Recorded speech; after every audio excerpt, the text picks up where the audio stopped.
देवियों और सज्जनों, मुख्यमंत्री जी ने अभी कहा कि सामान्यतया राष्ट्रपति किसी राज्य में 3 महीने के अंतराल में नहीं आते हैं।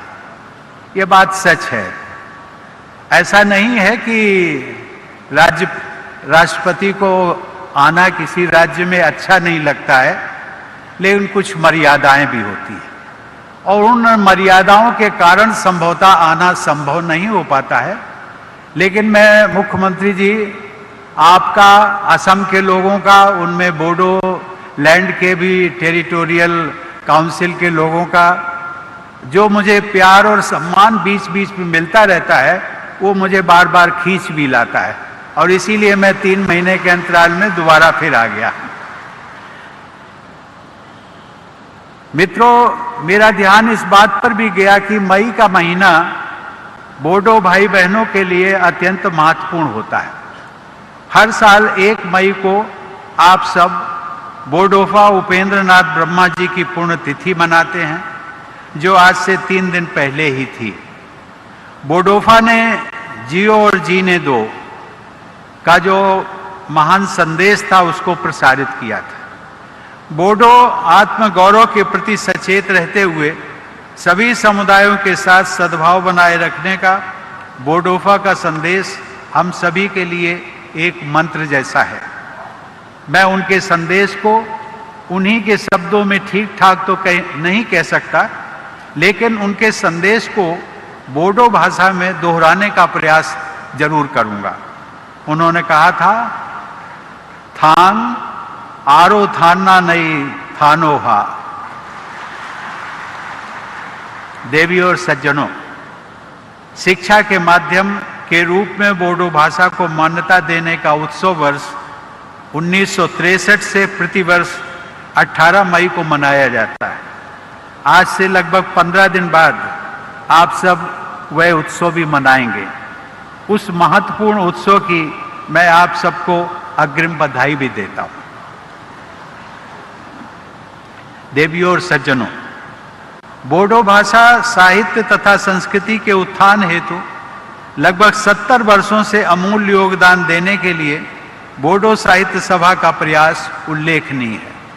सभा के संस्थापक अध्यक्ष स्वर्गीय जयभद्र हागजेर तथा महासचिव सोनाराम थावसेन ने बोडो भाषा के महत्व और मान्यता में वृद्धि करने के लिए सराहनीय प्रयास किए थे। स्कूली शिक्षा के माध्यम के रूप में बोडो भाषा के प्रयोग को स्वीकृति दिलाने तथा उच्च शिक्षा में बोडो भाषा को स्थान दिलाने जैसे प्रयासों में बोडो साहित्य सभा ने अग्रणी भूमिका निभाई है।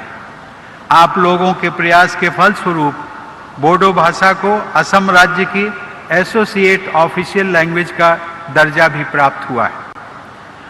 बोडो भाषा और साहित्य को आगे बढ़ाने वाले महानुभावों का इतिहास बहुत प्रेरणादायक है। 20वीं सदी के आरंभ में बोडो पुनर्जागरण के जनक गुरुदेव श्री कालीचरण ब्रह्मा ने समाज में व्याप्त कुरीतियों को दूर करने के प्रयासों के साथ साथ आधुनिक शिक्षा व सांस्कृतिक चेतना का भी प्रसार किया था।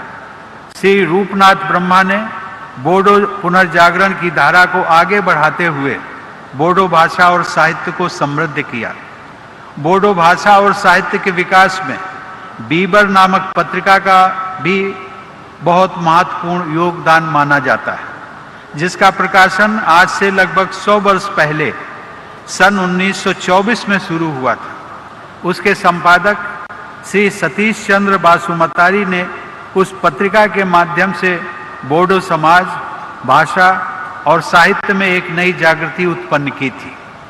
देवियों और सज्जनों, श्री मदाराम ब्रह्मा ने बोडो नाटक और कविता के साथ साथ शिक्षा और समाज सुधार के क्षेत्र में अपनी छाप छोड़ी थी। पद्मश्री का सम्मान प्राप्त करने वाले बोडो समुदाय के प्रथम व्यक्ति के रूप में उनका विशेष स्थान है। साहित्य अकादमी पुरस्कार से सम्मानित श्री विजेंद्र कुमार ब्रह्मा बोडो साहित्य सभा के अध्यक्ष भी रहे।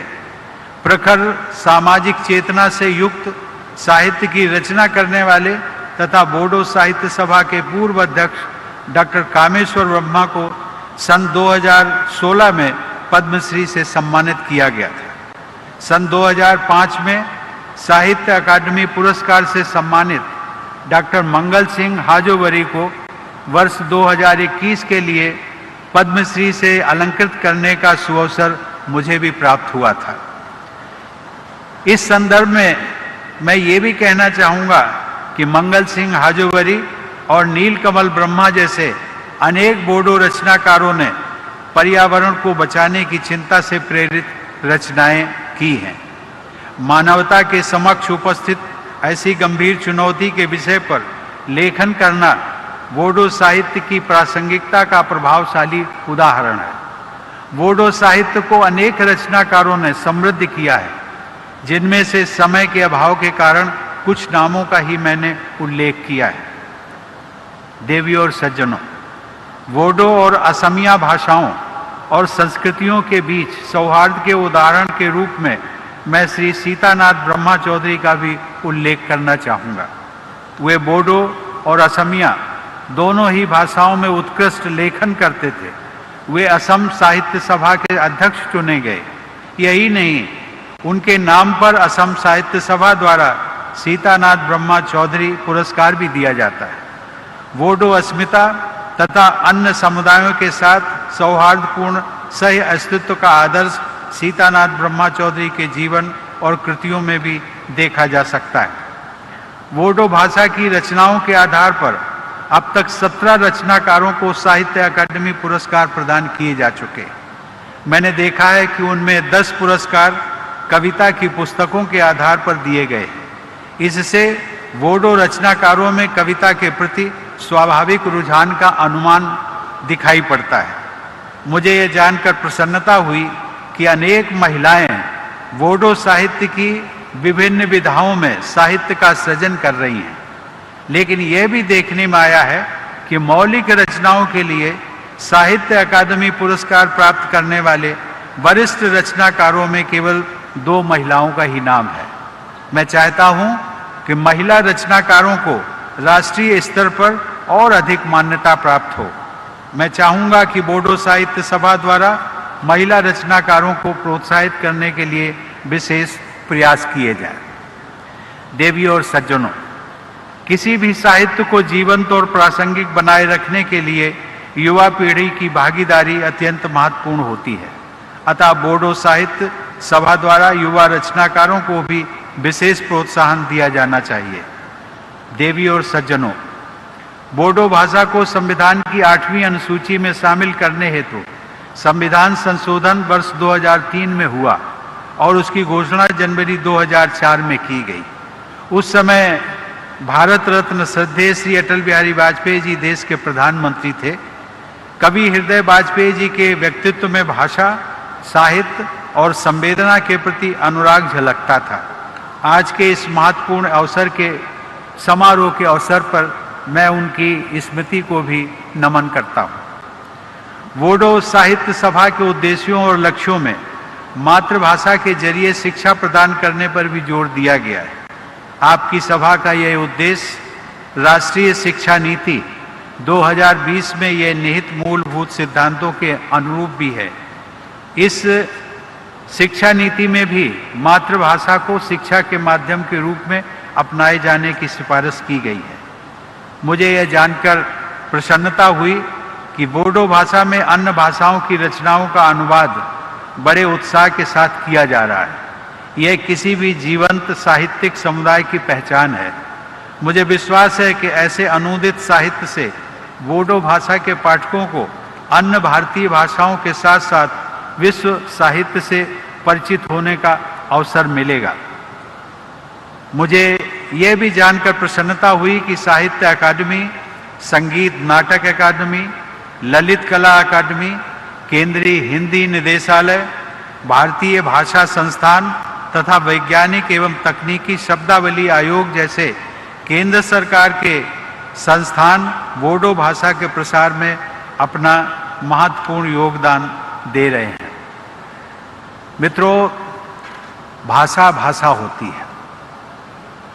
जैसा कि मैंने पहले भी उल्लेख किया, चाहे वो व्यक्ति विशेष की भाषा हो या व्यक्तियों के समुदाय की भाषा।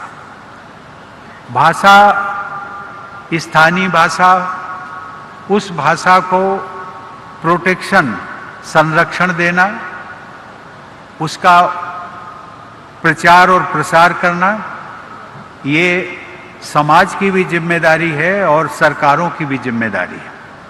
और मैं चाहूँगा मुख्यमंत्री जी, बोडो भाषा के प्रचार और प्रसार के लिए जितना भी प्रयास हो वो आपकी सरकार करे, मैं ऐसी अपेक्षा भी करता हूँ।